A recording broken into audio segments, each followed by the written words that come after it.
And let's talk Picnic at Hanging Rock, Peter Weir film. Peter Weir, very famous Australian director, of course, the director behind other classics um, like Gallipoli. He is a good example of an international Australian director because he began his career in Australia and then went to America and made a bunch of films there. But he continues to remain very involved in the Australian industry, having he continues to do the majority of his post production actually in Australia. So even though he will make an American movie, he'll bring all the post production back to Australia.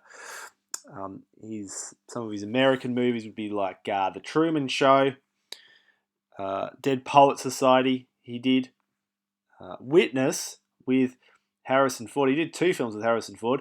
He did Witness, which is great. Highly recommend Witness. Then he did The Mosquito Coast, which we probably shouldn't talk about. The Mosquito Coast. Great book, not a great movie. And I think the problem with Peter Weir is he put too much faith in Harrison Ford. And I'll just say it now. There's no there's no actor who disappoints me more than Harrison Ford. I'm not angry with Harrison Ford. I'm just disappointed with Harrison Ford because I like him. I like him. I think he's a good screen presence. I think, with his limited talent, he makes good use of it. And he just continues to phone it in and so disappointing. He offered us so much and he's really given us so little. But hey, he did Indiana Jones. So for anyone who did Indiana Jones, my hat's off to him. Not that I'm really a hat wearer, unless it's really sunny. For instance, if I was at Hanging Rock on a sunny day, I would be wearing a hat. Now, Hanging Rock, let's talk about that. Picnic at Hanging Rock. I think the title is very interesting, a very welcoming title.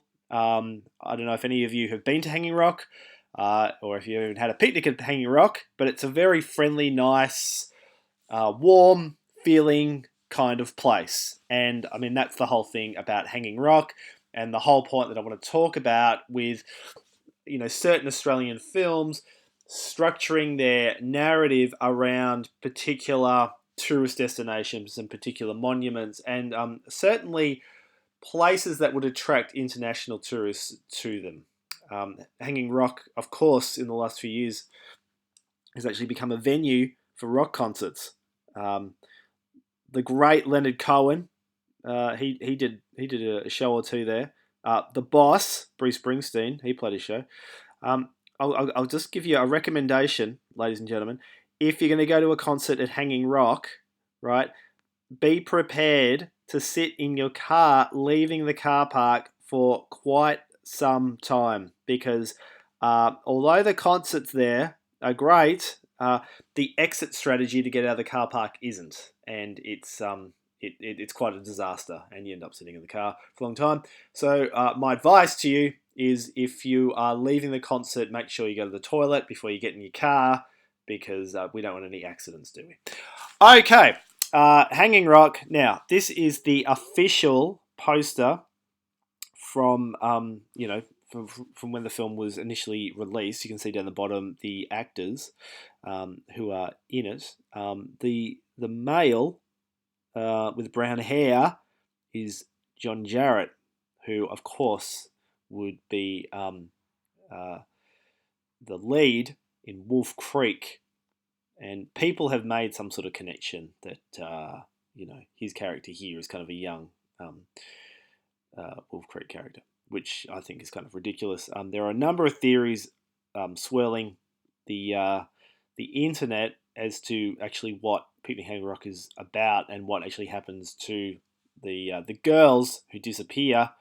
I'm not going to get into conspiracy theories, but I'm quite willing to hear you get into conspiracy theories because there are quite a number. I think what's interesting about the film is he doesn't sort of set it up like a mystery that needs to be solved or a puzzle that needs to be completed.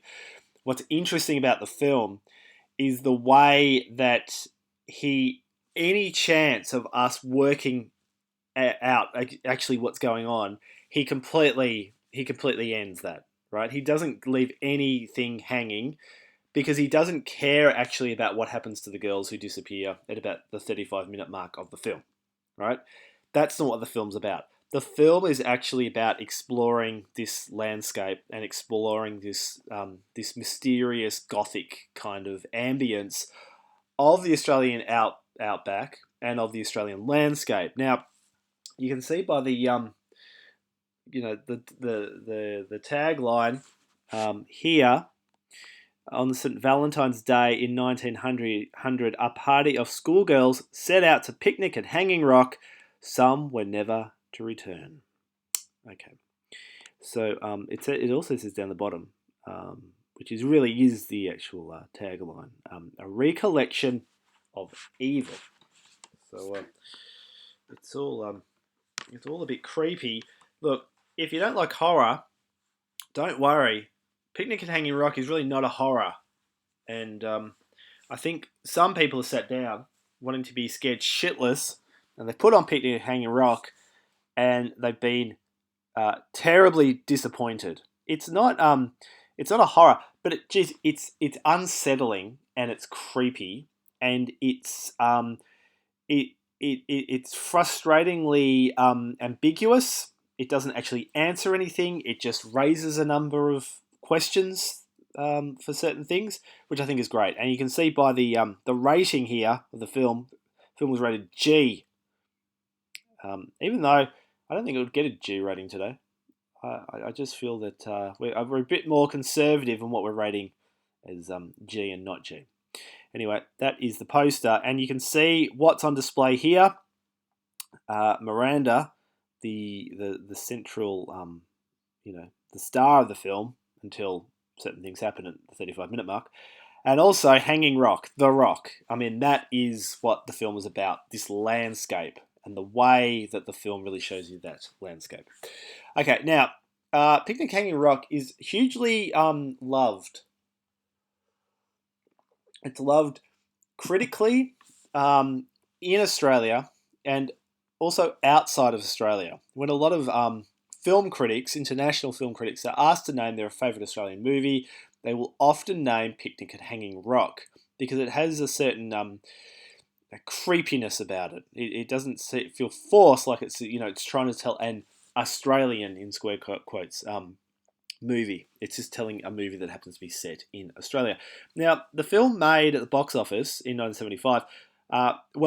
Okay, so this does include DVD sales. This figure as well. Okay, so I should just put that there right now. Okay, now on the top 100 Australian box office films of all time, Picnic Hanging Rock is 59. Right, which is pretty impressive for a film that was made in 1975. Now, just to put it into comparison, so Mad Max, the original, made around the same amount of money.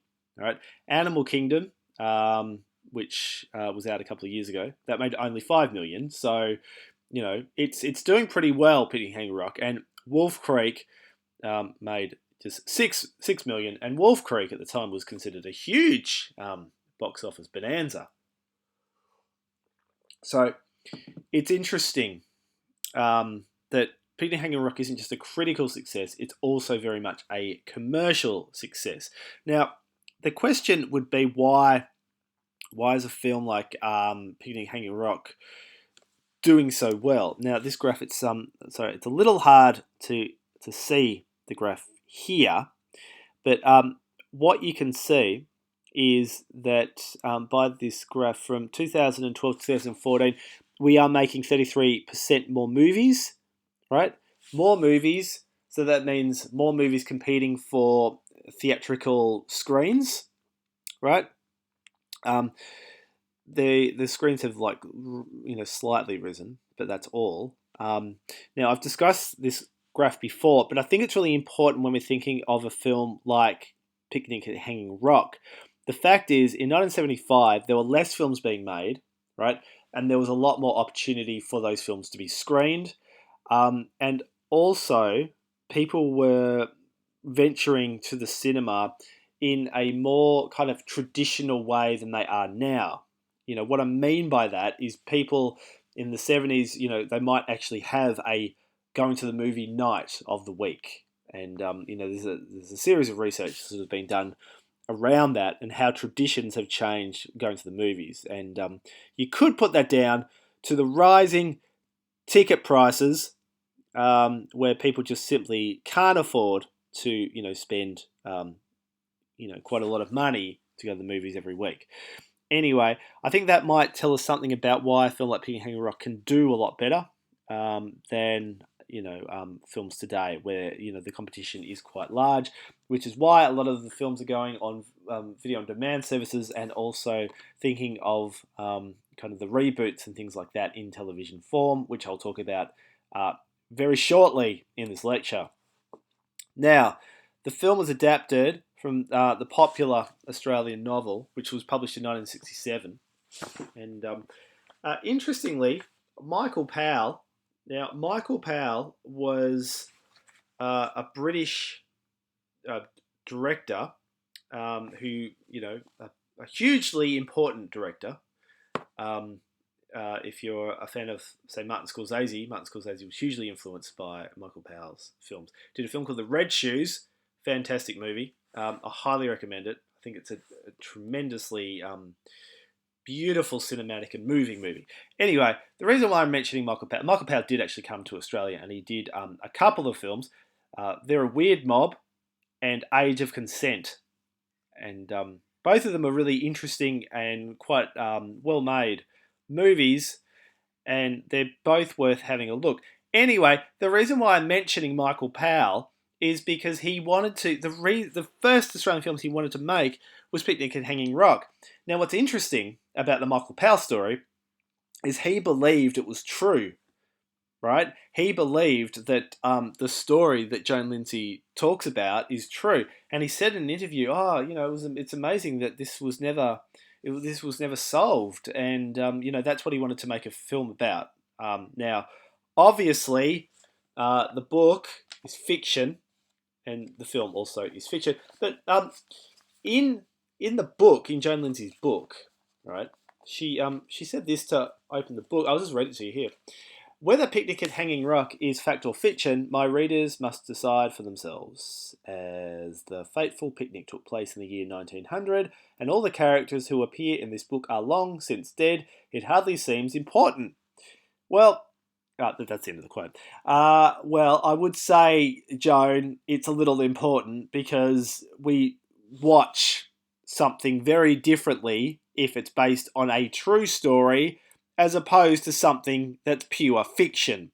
And I think the way the film gets, you see, there's the ending, right? If you want like a resolved film to, a nice resolution is what I'm trying to get to, right? If you want that, you're not going to get it. But the thing about a true story is we're more willing to have things open-ended, because that's the thing about a true story.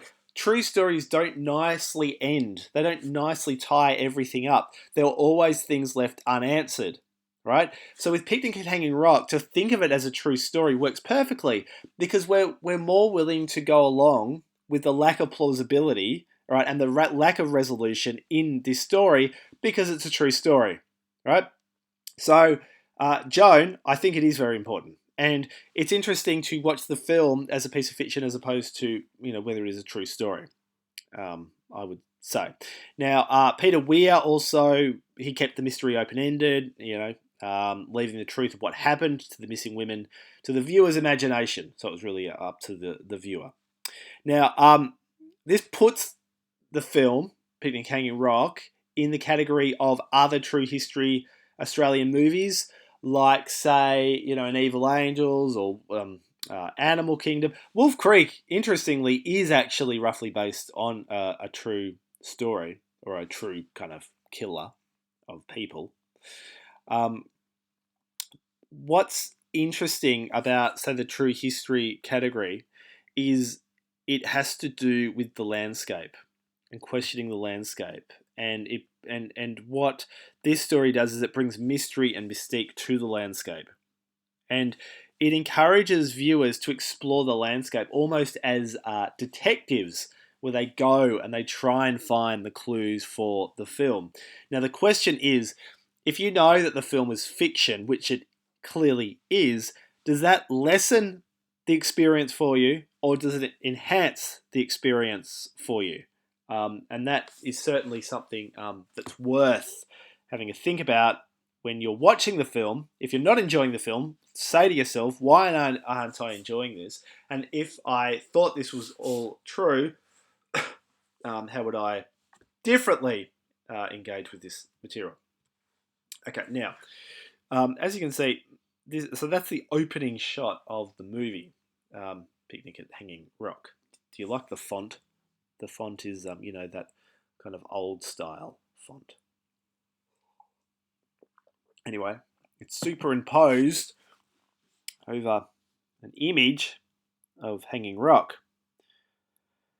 And it all looks kind of beautiful in this image. But really what happens in the film is the way it uses the landscape. It's not a film like, say, I don't know if you've seen like David Michôd's The Rover, where it's like there's all these beautiful shots of the Australian landscape.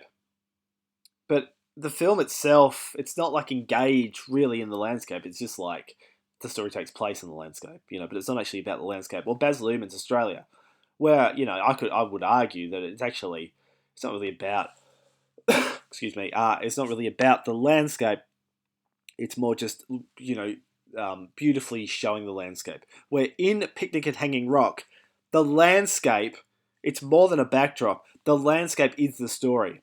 The thing about the landscape is it's saying that these characters basically were part of the landscape, and they basically, disappeared into the landscape.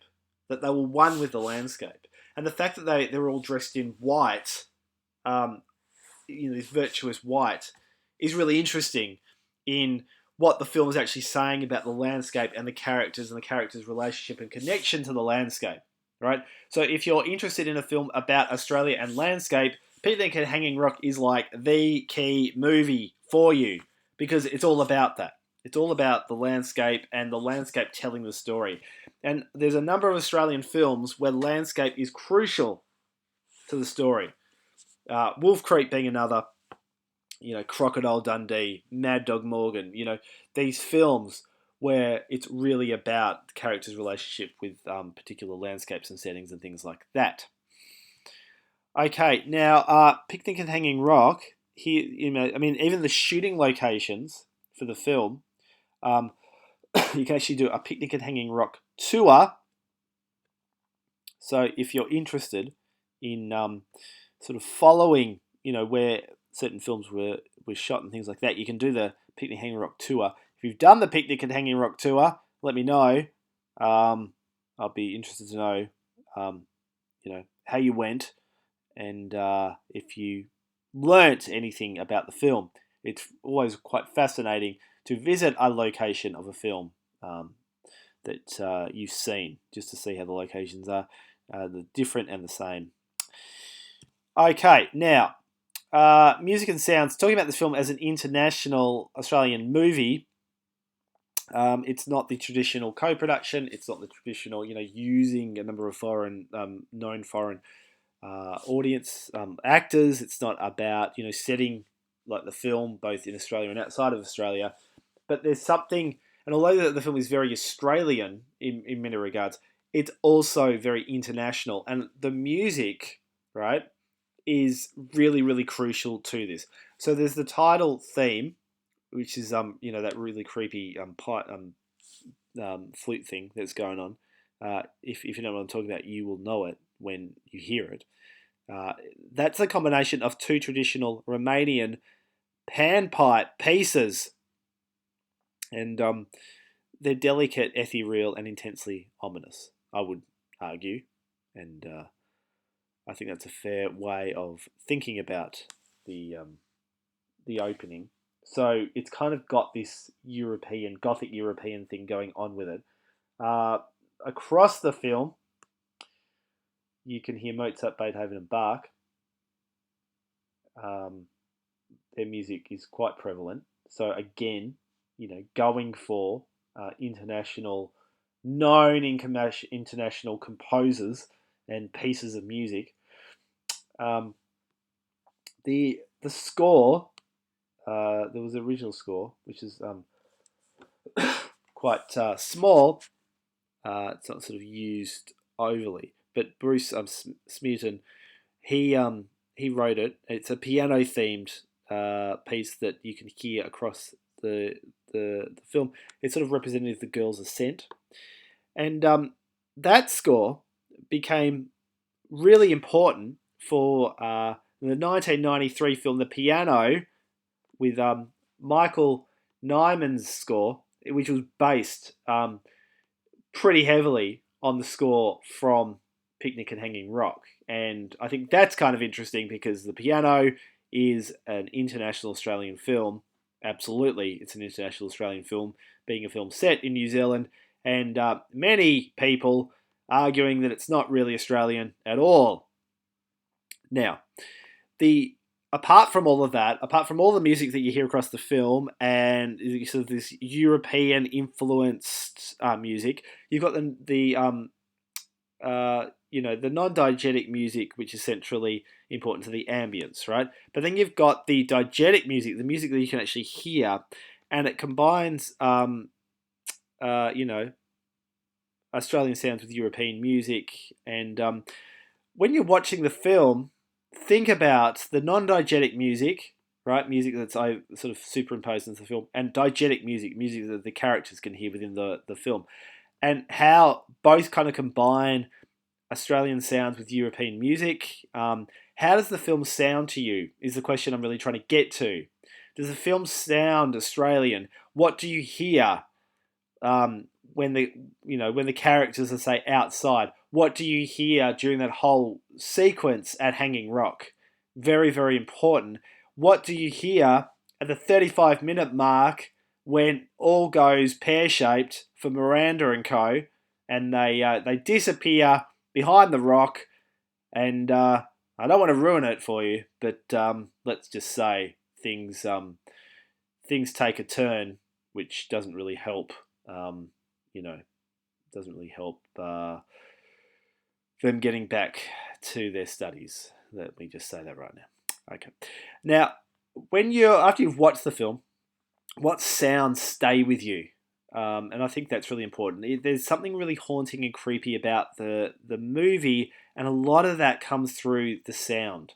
And it's so important to see this film on a big screen because it's a big screen movie and it needs to be seen on a big screen. You lose so much watching the film on a small screen. So have a think about that. When you're about to come to the class.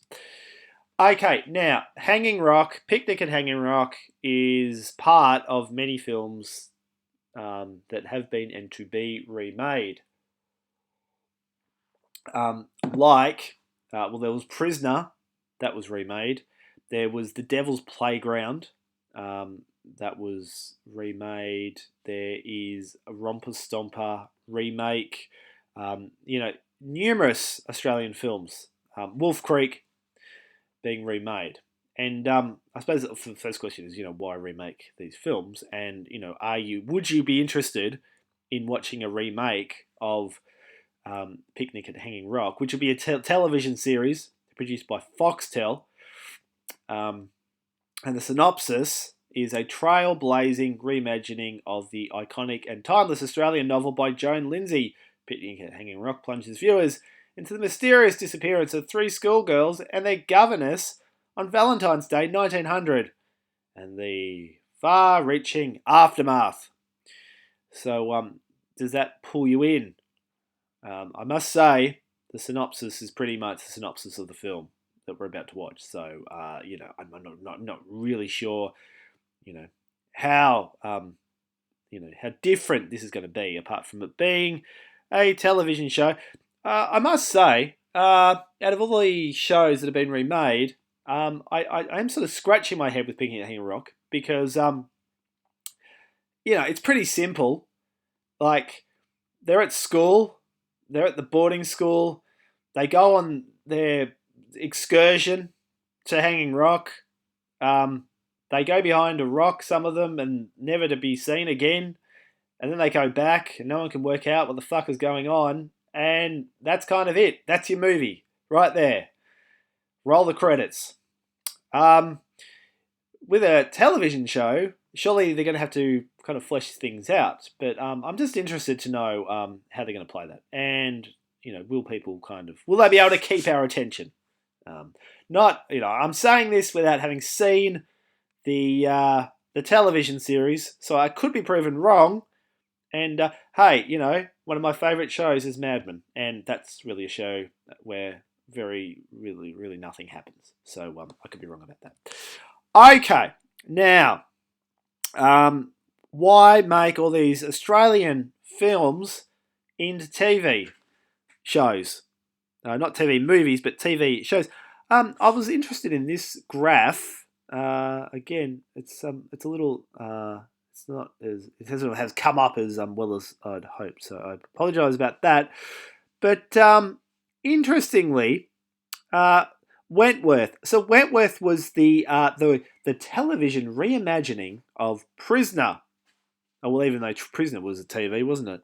So anyway, they called it Wentworth. Now, what's interesting about Wentworth is the UK premiere, right? The UK premiere of Wentworth, 2.44 million people watched it. Jeez, it's a lot, isn't it? So that might answer why people are watching TV. Top of the Lake, directed by Jane Campion, right? That got 10 awards, 25 nominations. Australian miniseries, Top of the Lake, was nominated 8 Emmys, 2 Golden Globes, and 2 BAFTAs. So that cleaned up internationally at awards. So you could talk about the international Australian cinema through TV is doing very well, thank you very much. Very well indeed. And interestingly, Australia is, it says here, screen-hungry consumers is Australia. 1.1 billion total box office. So we're in the world's top 10 for watching TV. And I think it's interesting. When you look at all these stats, you think that TV really is the place where people are engaging with Australian content more than any other way of engaging with the cinema. So maybe Jane Campion's right when she says all the smart people are making TV now, because it's you've got a bottleneck problem at the movies.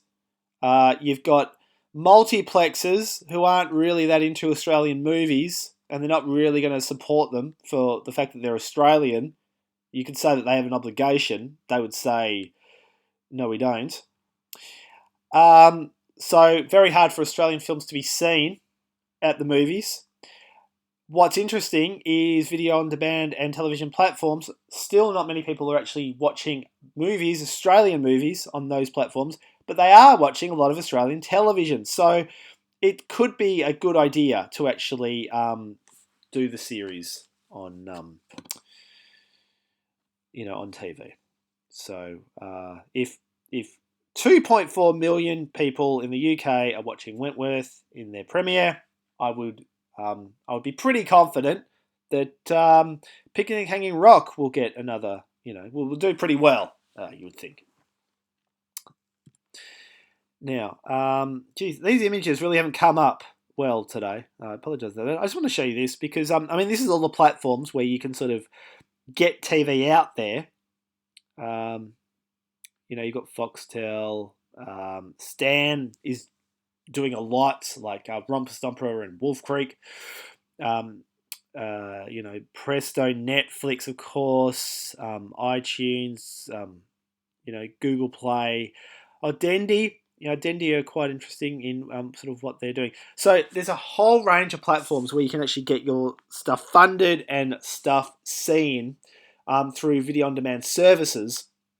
And you could be making the argument that it's a more viable and realistic and smarter strategy than actually fighting for exhibition space at the movies when you're not really guaranteed an audience and you're not guaranteed, an exhibitor to actually look after the film. You know, if an exhibitor takes on a movie, they don't, they can play it at like 10 a.m. every morning, and that's actually not going to get a big crowd. All right, so it's worth having a think about the places where these films are getting funded and what's going on there. I just want to say just one thing about this. This is Ozflix. So this is a streaming service devoted to Australian content. You can see down the bottom on the scroll bar, there is a picture of Miranda looking through a magnifying glass with an umbrella over her, not because it's raining, but because it's sunny, and she's trying to keep the sun off the head, which comes back to my earlier comment about hats and Hanging Rock. Interestingly, I went on Ozflix earlier today to look for Hanging Rock, because I like to do I like to be thorough in my research before I do these lectures. And what couldn't I find on the Ozflix website? Hanging Rock. I could not find Picnic at Hanging Rock. It's not even on there. They got the image of it, but you can't even stream the movie through there. And this sort of raised an issue for me. And the problem is, iTunes have the rights to a Picnic at Hanging Rock. So you can actually stream it. You have to do it through iTunes, right? And it's all about copyright. Ozflix are not going to get every Australian movie, right? They say they will. Their tagline, every Aussie movie, ever, Well, not true, because Picnic Hanging Rock is not there. So they don't have every Aussie movie, and they don't. It's clear. They don't actually have a whole bunch at the moment. They said they're working towards getting every Australian movie, but they don't have Picnic Hanging Rock, and there's always going to be a copyright problem here. So maybe they should just kind of narrow down the ambition of really what they're trying to achieve and why they're doing. Now, the reason why I'm showing you this isn't to criticise them for not having Picnic Hanging Rock, even though false advertising, you could say, when they've got a picture of Picnic Hanging Rock, and I can't find it on their website. Now, maybe I'm an idiot and I just was looking in the wrong spot, even though I did type in the film in their search engine and it said this film can't be found. So, who's the idiot now? Thank you very much, Netflix or Ozflix. What I'm asking you is this.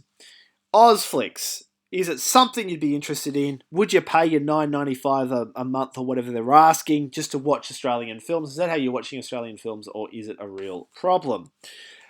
So some final thoughts. What are the problems of an Oz-only streaming service like Ozflix, and what are the benefits? So the problems, you could say, are people, generally, it's not like they're saying, I just want to watch Australian movies and I'm going to pay my $9 a month, right? What they want to do is they want a kind of a program where they can pick Oz movies, in relation to other movies. It's not just, kind of segregating Oz movies. And the problem by that, if you get all of the Oz movies and put them on one streaming service, does that mean every other service doesn't have access to Australian movies?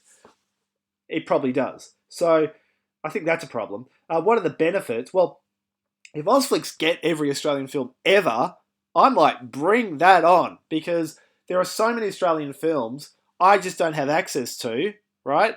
And, for me, I want those films because I want to write on those films. I want to teach those films. I just want to, watch those films because I'm interested in this nation's cinema. So, what are the problems? What are the benefits? Have a think about that. Whether you think it's a good idea, whether you think it's too problematic. Would that be something you'd be willing to do, willing to actually pay money for that service? All right. What Australian film would you remake as an Australian... sorry, I didn't mean that. What Australian film would you remake as an Australian television series? All right.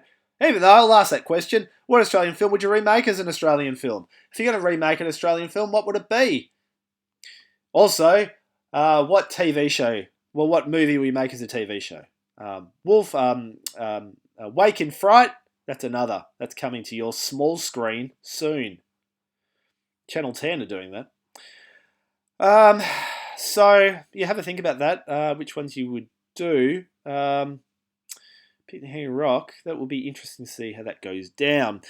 How does the film work within the genre of true story movie? So think of why they would frame this film as a true story, how that changes how we watch the film, why it does that. Now remember, Australian films are known for being about true stories, right? A majority of Australian films are about true stories. And Screen Australia have recently said that they've been interested in funding films that have educational purposes and historical significance, right? So, it's in your best interest to say whatever film you're making is based on a true story. All right. How is Picnic Hanging Rock international in scope? So think music, right? Think of the use of those haunting Romanian influenced flutes that play at the start of the film. Unsettling and a little bit creepy. Also, Mozart and Co. That can be heard across. Think of the use of Australian tourist landmarks. Now, Hanging Rock isn't, say, the Sydney Opera House. No? But if you're in Victoria and you're travelling, Hanging Rock would be a place that you may consider. And I would assume that, the tourist places would be, sort of flagging that as a nice place to visit. I've been there. It is a nice place to visit. So it's interesting, the way that they get these tourist landmarks and they build these kind of dramas around them, which makes them even more mysterious, which I think is really, really interesting. Also, think of the scenic way that Australia is filmed. That's Australia in the film, not the Baz Luhrmann film, Australia. How is this Australia? Peter Weir's Australia in Hanging Rock filmed as a mystique and picturesque landscape. And there is something very beautiful and very scenic about this film and the way it's been done. All right, I'm going to leave it there. And I look forward to seeing you at the screening. Now, as I said, it's a big movie experience because it needs to be seen on the big screen. It's gorgeous looking. It's amazing. It looks like Norman Lindsay painting it. The readings that accompany this week talk in great detail about the way that the film was shot. I won't go into those details here because they're in the readings and we can talk about them in the tutorials. But has to be seen on the big screen, not only for what you can see on the big screen that gets lost on the small screen, but what you can hear. All right, sound changes significantly when you're watching something on the big screen. So think of the non-diegetic music, the music that you can't hear, and the diegetic music, the music that the sounds that you can hear, the sounds of Australia. What are those sounds of Australia? What sounds stay with you when you're watching the film? All right, leave it there. Really interested to watch this one with you, and let's leave it there. All right, bye for now.